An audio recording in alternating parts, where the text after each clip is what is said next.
வழக்குல உச்சநீதிமன்றம் கொடுத்த தீர்ப்புக்கு குடியரசுத் தலைவர் திரௌபதி முர்மு அவர்கள் தன்னுடைய சிறப்பு அதிகாரத்தை பயன்படுத்தி விளக்கம் கொடுத்திருக்காங்க.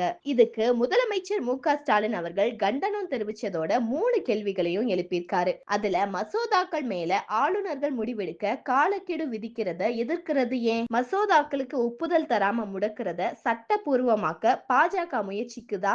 பாஜக இல்லாத கட்சிகள் ஆளுற மாநிலங்களை மத்திய அரசு முடக்க பாக்குதா அப்படின்னு கேள்வி எழுப்பியிருந்தாரு. இந்த நிலையில தான் தமிழ்நாட்டுல இது ஒரு விவாதமான ஒண்ணா இருக்கிற நிலையில தமிழக அரசுடைய அடுத்த கட்ட நடவடிக்கை தொடர்பா டிஎம்கே எம்பி வில்சன் அவர்கள் பேசியிருக்காரு. அதுல டிஎம்கே எம்பி வில்சன் அவர்கள் பேசும்போது, இந்த வழக்குல தமிழக அரசு சார்பா அரசமைப்பு சட்டத்துல இருந்த பிரச்சனைகளை எடுத்து சொன்னனால உச்சநீதிமன்றம் காலக்கெடுவை நிர்ணயிச்சாங்க. இந்த வழக்குடைய உத்தரவு மத்த மாநிலங்கள் தாக்கல் செய்த வழக்குகள்லயும் பொருந்தும். இத மத்திய அரசு தடுக்க நினைக்குது.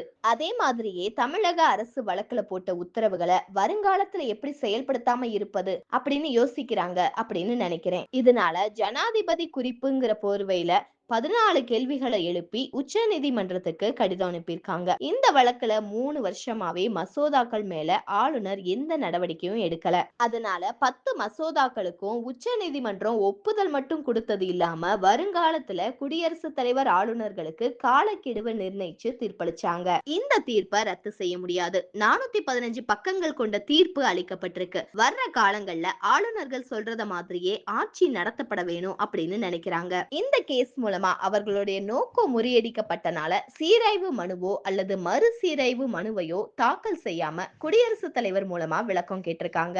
இத தமிழக அரசு சட்டப்பூர்வமா ஏத்துக்கும். இந்த விவகாரத்துல தீர்ப்பு நிலுவையில மட்டும்தான் இருக்கு. அரசமைப்பு சட்டத்தை பொறுத்தவரை மசோதாக்கள் மேல உடனடியா முடிவெடுக்கணும் அப்படின்னு சொல்லிருக்கு. ஆனா ஆளுநர்களுக்கு 5 ஆண்டு பதவிக்காலம் இருக்கு. 5 ஆண்டுகள் வரையுமே எதுவுமே செய்ய மாட்டோம்னு சொல்றது ஏற்க முடியாத ஒரு விஷயம். எந்த மனு கொடுத்தாலும் ஒரு காலக்கெடு இருக்கு. அது ஒரு தவறான புரிதல் அப்படின்னு டிஎம்கே எம்பி வில்சன் அவர்கள் சொல்லியிருக்காரு. இந்த மாதிரியான லேட்டஸ்ட் அரசியல் அப்டேட்ஸ்லாம் உடனுக்குடனே தெரிஞ்சுக்கணும்னா மறக்காம நம்ம சேனல் ட்ரெண்டிங் டார்கெட்க்கு சப்ஸ்கிரைப் பண்ணி ஷேர் பண்ணுங்க. பாய். தேங்க்யூ.